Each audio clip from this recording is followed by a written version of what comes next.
इस कार्यक्रम के पुण्यार्जक हैं श्री कंवरलाल जी महावीर प्रसाद जी, पाटनी, मदनगंज, किशनगढ़, राजस्थान। तृषाना जरा मरण ना, जन्म रोग से रहित सदा, चिंता भय ना अरति मोहना, खेद नहीं निद्रा न कदा, द्वेष राग मद शोक स्वेद बिन, दोष अटारह मुक्त रहे, इन दोषों से मुक्त आत्म ही, जिनमत जिनवर गए कहे, जिनमत जिनवर गए कहे। ओम नमः सिद्धेभ्यः। ओम नमः सिद्धेभ्यः। ओम नमः सिद्धेभ्यः। कितने ही और ऐसी रानियां होंगी जो कह रही होंगी अभी तो गर्भ में पुत्र हैं, कई पुत्रों के पुत्रों की रानियों के गर्भ में पुत्र हैं, इनको हो जाने दो। अब इतनी हजारों हजारों रानियां हैं तो कहीं ना कहीं कुछ ना कुछ तो चल ही रहा होगा ना, किन्हीं की डिलीवरी होने वाली होगी। कोई 15 दिन बच्चे हो, किसी के महीने में बच्चे हो, किसी के 2 महीना बच्चा हो।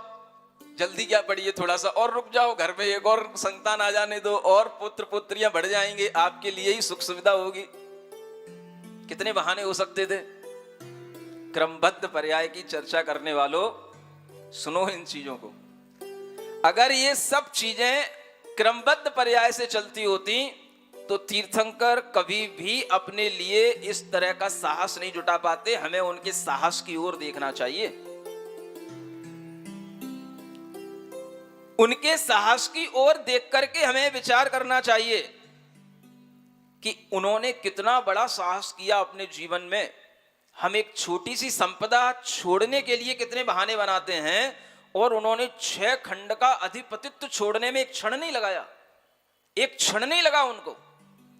जिस समय उन्हें अपने दर्पण में 2 रूप दिखाई दिए, उसी समय उन्हें लगा कि मेरी पिछली पर्याय का यह रूप है, और ये पर्याय मुझे बता रही है कि तुम्हारा पिछला जीवन निकल चुका है और आगे का जीवन भी निकलने वाला है। और एकदम से उन्हें आत्मबोध उत्पन्न हो जाता है और उसी क्षण वह विरक्ति को प्राप्त हो जाते हैं। लेकिन फिर भी समझदारी के साथ में उन्होंने अपने पुत्र का राज्य अभिषेक किया, सबको बताया, अपने परिजनों से कहा कि मेरा ये डिसीजन हो चुका है, मैं ये करने जा रहा हूं, मेरे मन के अंदर अब ये भाव बदल चुका है, अब आप लोग मेरे रास्ते में मुझे परेशान नहीं करना।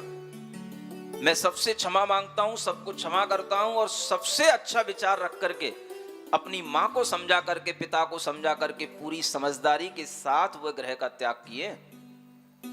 सब कुछ निश्चित होता तो अपने आप ही वह चले जाते एकदम से। जैसे कोई फिल्म चल रही हो, फिल्म से एकदम से कोई दूसरी चीज निकल आती, अपने आप उससे निकल करके वो अगली चीज आगे बढ़ जाती है, ऐसा हो जाता।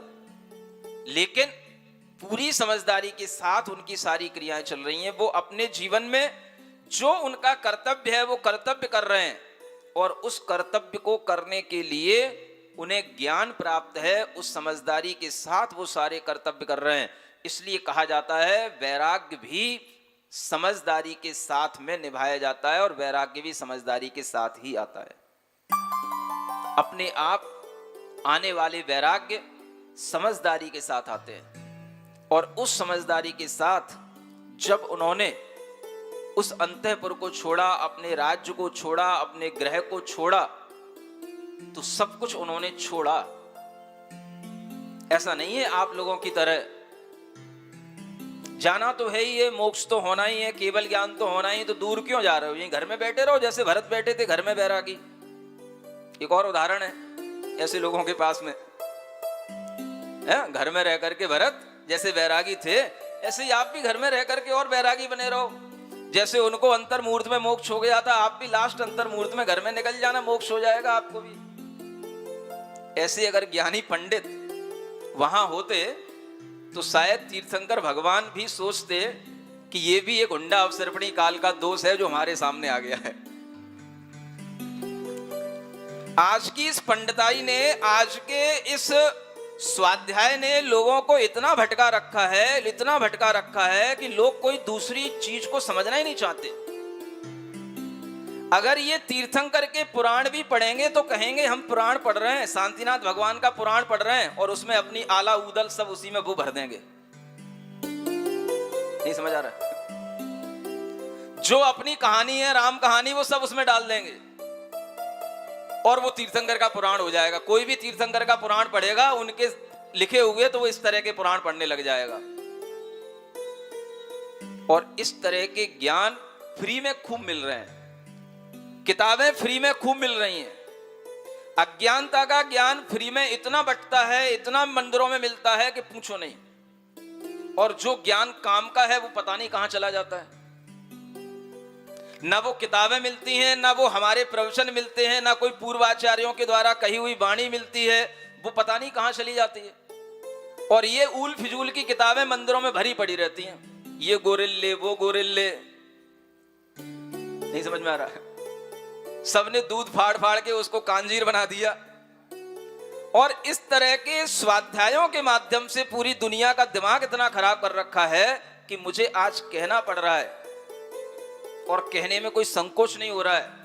पूरी समझदारी के साथ कह रहा हूं कि ये चीजें बिल्कुल गलत हैं, जैन धर्म के ऊपर कुठाराघात हैं, जो हमें पुरुषार्थ विहीन बनाती हैं। और तीर्थंकरों के इन सबकों को सीख करके हमें सीखना चाहिए कि जीवन पुरुषार्थमय होता है। सब कुछ पुरुषार्थ और भाग्य के द्वारा अर्जित किया जाता है। एकांत रूप से कोई भी चीज काल लब्धि पर निर्भर नहीं हो सकती है। ये चीजें अगर आप सीखोगे तो जीवन का सिद्धांत आपको समझ में आएगा। भाग्य आपके साथ चल रहा है, जो पास्ट टाइम में आपने कर्म अर्जित किए हैं वो आपका भाग्य बन करके आपका साथ दे रहे हैं। और फिर भी आप उस भाग्य से ऊपर उठना चाहते हैं तो आपको पुरुषार्थ करना पड़ेगा। भाग्य तो आपसे कह रहा था चक्रवर्ती बने हो, भोगो 96,000 रानियां, इनका आकर्षण छोड़ के क्यों जा रहे हो? भाग्य तो आपके साथ चल ही रहा था।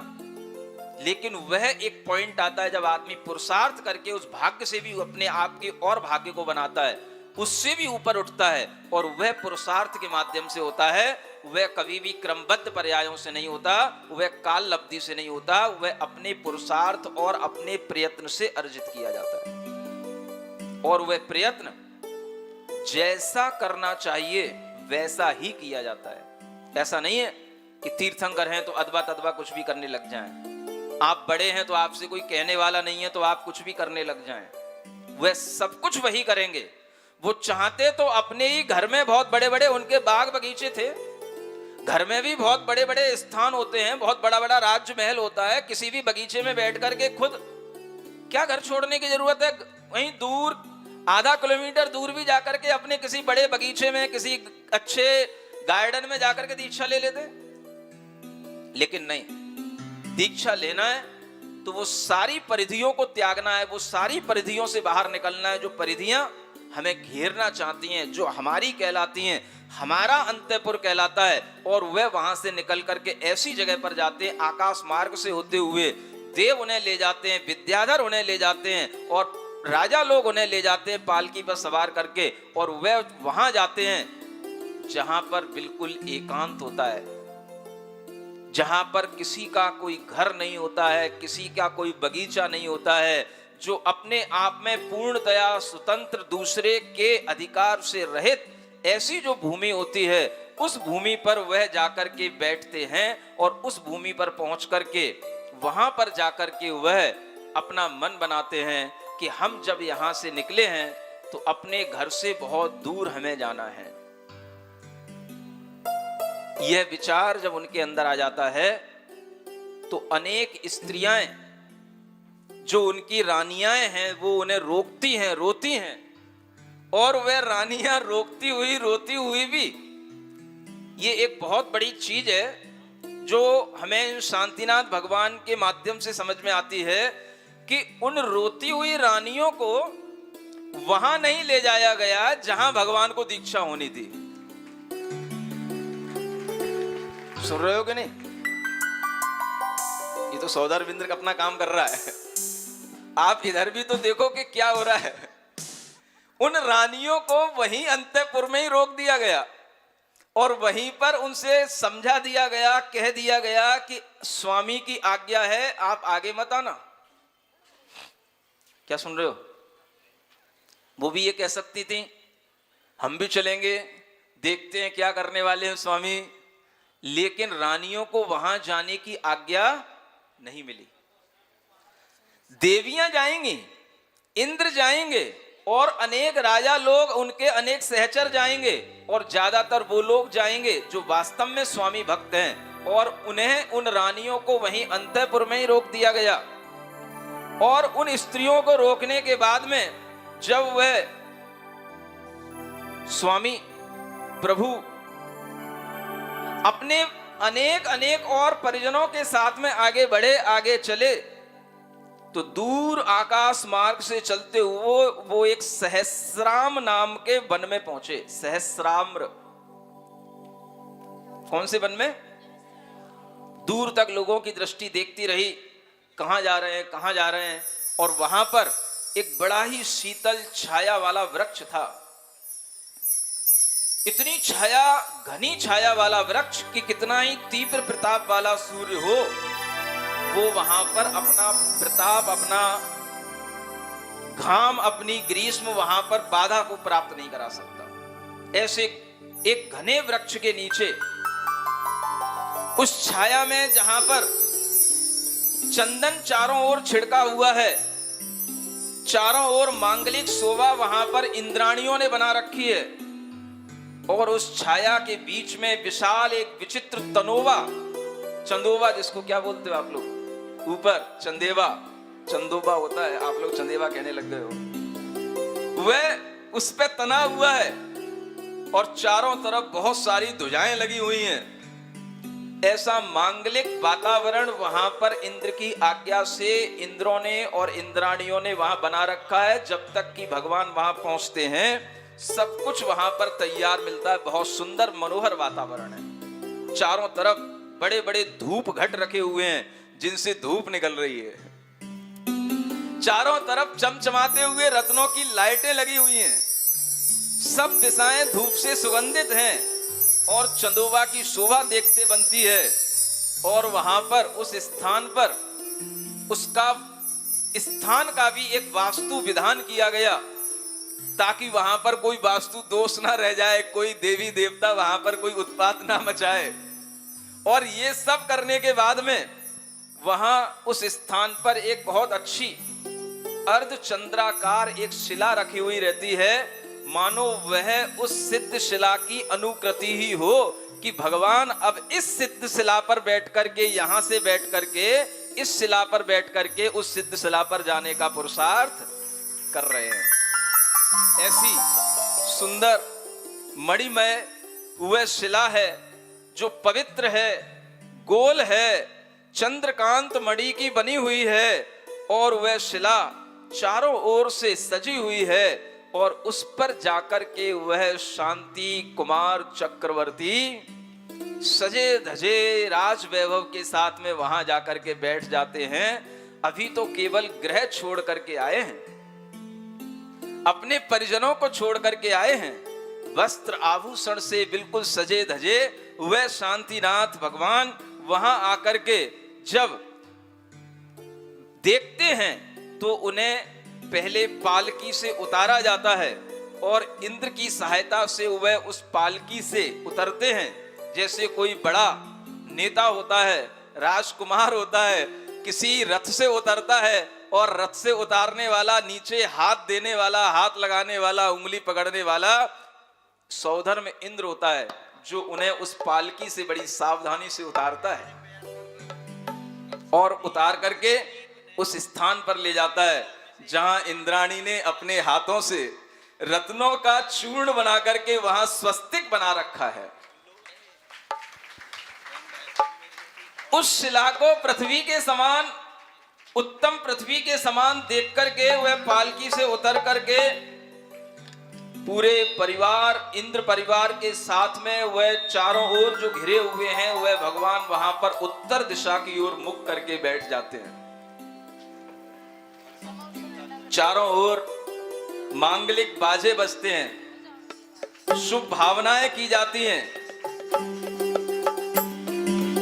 और अनेक तरह के मंगल गान होते हैं। ओम अरहम ओम अरहम ओम अरहम बोल। ओम अरहम ओम अरहम। सभी कार्य की सिद्धि से तू पहले इसको बोल। सभी कार्य की सिद्धि से पहले इसको बोल। ओम अरहम ओम अरहम ओम अरहम बोल।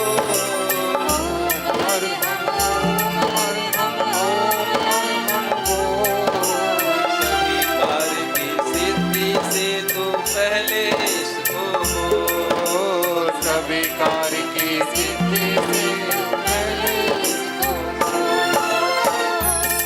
उस समय पर भगवान ने अपने सभी वस्त्रों का, आभूषणों का, बाह्य परिग्रहों का त्याग करके अपने भावों को शुद्ध बना करके 10 प्रकार के बाह्य परिग्रह और 14 प्रकार के अंतरंग परिग्रह को छोड़ करके दिगंबर रूप को वहां पर धारण कर लिया और वह नग्न दिगंबर बनकर के जैनेश्वरी दीक्षा धारण करके वहां बिल्कुल निष्प्रह होकर के शांत भाव से बैठ जाते हैं।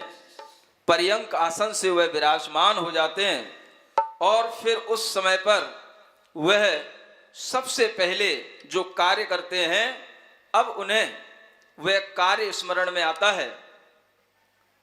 मैंने सभी वस्त्र आभरणों का त्याग कर दिया है, लेकिन इस शरीर से राग छोड़ने के लिए मुझे अभी केश लॉन्च करना है।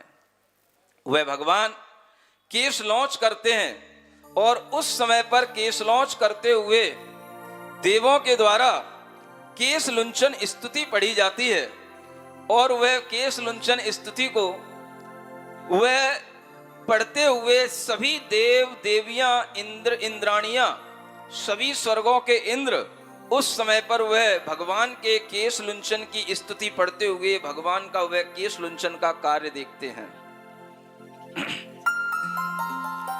धन्य धन्य मुनि महातपस्वी संजम को श्रृंगारो, केश लौच कर तन ममता तज आत्म पृथक विचारो। तीर्थंकर से महायशस्वी चक्री बलधर मानव, केश लौच कर दीक्षा धारे पूजे सुर नर दानव। पंचमोष्टि कच लौच किए जे ते तीर्थंकर ध्यावे, उनके ही मार्ग पर चल कर मुनि मन निज हरसावे। जाको नाम सुने भय होवे, देखत विस्मय होवे, सोलुंचन कर परम तपस्वी, तनिक न धीरज खोवे। बहुत भावों के साथ में आप इस स्तुति को पढ़ते हुए पूरी आनंदमय वातावरण के साथ में जय जयकार और तालियों की गूंज के साथ में आप इस कार्य को देखेंगे तो आपकी अंदर जो अनुमोदना का भाव आएगा उससे आपके अंदर बहुत विशुद्ध पुण्य का संचय होगा। कामदेव सम सुंदर तन में यौवन मदन बढ़ावे, बाल संवारे रूप निहार रागी मन सुख पावे। उनके शन को आप हाथ से नौचत ना घबरावे, चुन चुन कीजिए मुनिवर मानो, चुन चुन कर्म तपावे। आत्महित के हेतु तपस्वी तन को ममत निवारे, एक यही अवसर है जिससे मोक्ष पंथ पद धारे। देश काय को बने नमन को, भाव विशुद्ध सवारे, निज तन ही जब नौच दियो तो पर है कौन हमारे। एक बाल भी खिंच जावे तो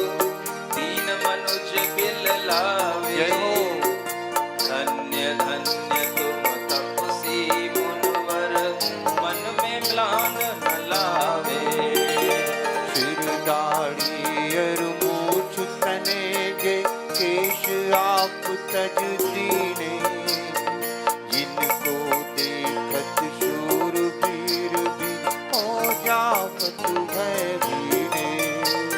तो त्रय 4 मास में मुनिवर उत्तम मध्य जगन्या, लौच करन का वीरज लख के ललचाई शिव कन्या। जो अति धारा असी धारा व्रत ये पाले, करके इंद्रिय वश में, उनके लिए स्वयं हो जाती जगत संपदा वश में। धन्य धन्य मुनिवर तब जीवन, धन्य घड़ी यह आई। केस लोच तब देखत देखत, आत्म शुद्ध बुध आई।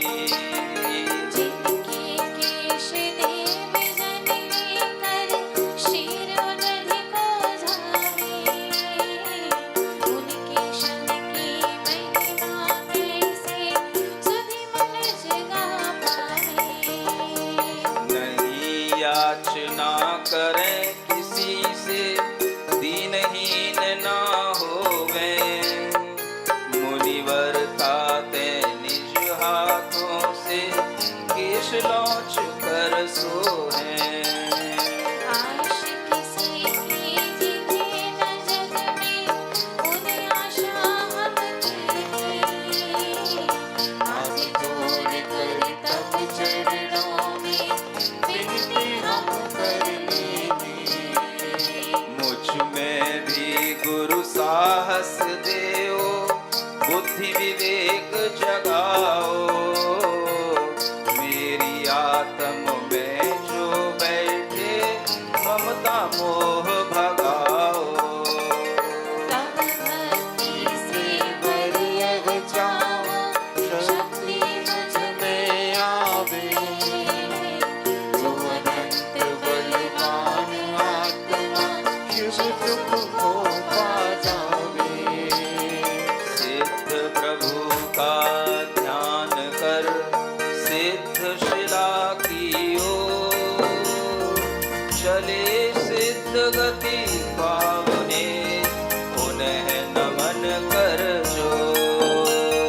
जिनके कृपा प्रभाव से मित्र होय न कहाँ। देखभाल भरते जगो, रवि शशि जोड़े केश लोच महिमा अगम, शक्ति कहन की नाहीं। जो निज अनुभव कर कहे, वह प्रणम्य जग माही। ओम दिगंबराय नमः। ओम दिगंबराय नमः। ओम वीतरागाय नमो नमः। भगवान ने दिगंबराय नमो नमः। उस समय पर भगवान ने सिद्धों को नमस्कार करके 5 मुष्टियों से अपने केशों का लौच किया, और वह दिगंबर अवस्था धारण करके, वह परम जैनेश्वरी दीक्षा को धारण करके, उन्होंने सब प्रकार के संकल्प विकल्पों से अपने आप को मुक्त कर लिया। और वह भगवान अपने सामायिक के भाव में, शांत भाव से सामायिक चारित्र को धारण करके बैठ जाते हैं। इधर उन केशों को जो भगवान ने अपने मस्तक से स्वयं निकाला है, ऐसा सोचता है इंद्र कि भगवान के सबसे उत्तमांग पर स्थित रहने वाले ये केश हैं, और ये केश भगवान के बुद्धि और भगवान के दिमाग मस्तिष्क के पास रहने वाले ये केश हैं। ऐसा विचार करके उसने भगवान के उन केशों को बड़े आदर के साथ में रत्न की पेटी में रखा, और भगवान के मस्तक का स्पर्श करने से मानो वो अत्यंत पवित्र हो गए हैं, ऐसा समझ कर के उस इंद्र ने बड़ी विभूति के साथ ले जा करके उन केशों को पंचम समुद्र क्षीर सागर में जाकर के क्षेपण कर दिया। जो भगवान ने वस्त्र, आभूषण, माला आदि जो चीजें भगवान ने उतारी थी, वे सभी बहुत ही असाधारण हैं, विशिष्ट हैं, उत्तम हैं, ऐसा समझ करके इंद्र उन्हें अपने साथ ले गया और वह सब चीजें भगवान के संपर्क से, उनके शरीर के संयोग से हमें प्राप्त हुई हैं। धन्य भाग्य करते हुए, धन्य भागी अपने आप को समझते हुए उन सब वस्त्र आभूषणों को अपने साथ में ले जाता है कि हमें भगवान के दीक्षा की एक बहुत उत्तम निशानी मिल गई है और हमें यही सर्वोत्तम गिफ्ट मिली है, इससे ज्यादा मैं अपने जीवन में कुछ कर नहीं सकता।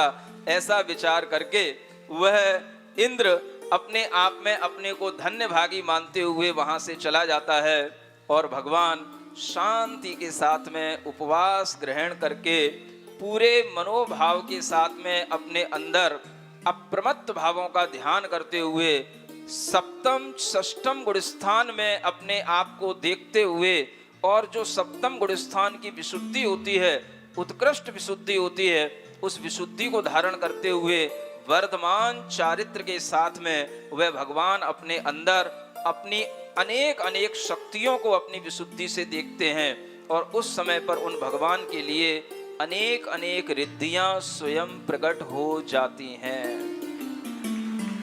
अनेक रिद्धियां प्रकट हो जाती हैं, अनेक उनके अंदर ज्ञान और चरित्र की संपदाएं प्रकट हो जाती हैं। क्या प्रकट हो जाती हैं? कौन सी वह रिद्धियां, कौन और उनके साथ में है, कौन और उनके साथ में दीक्षा आदि लेते हैं, इस सब बात का वर्णन आपके लिए अगले एपिसोड में किया जाएगा, देखते रहिएगा।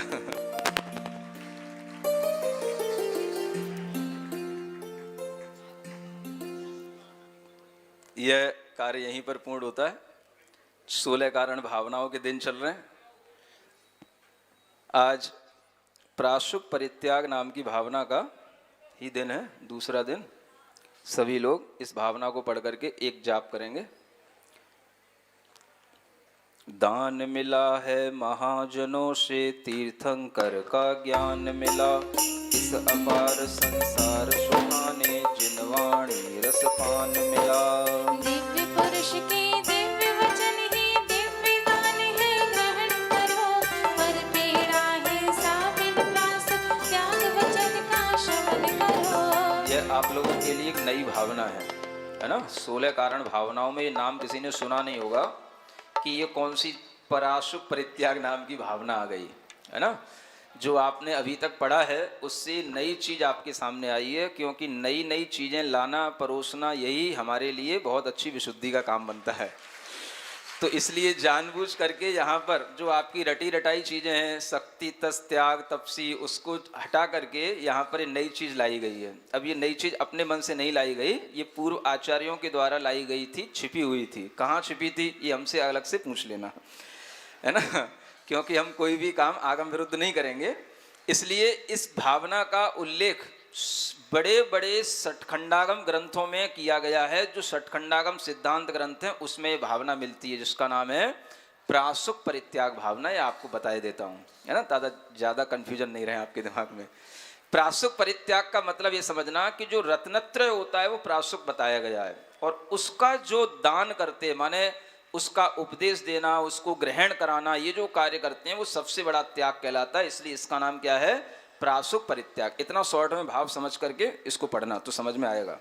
जो साधु प्राशुक खाता है, जिह्वा बस में रखता है, जो प्राशुक पथ पर चलता है, दया हृदय में रखता है। उस साधु के वचनामृत ही मोह महाविष शमन करे, ज्ञानामृत देने वाला ही प्राशुक त्यागी नमन करे। सभी त्याग में महात्याग है, रत्नत्रय का त्याग कहा, रत्नत्रय ही आत्मधर्म है, धर्म दान बड़ भाग कहा।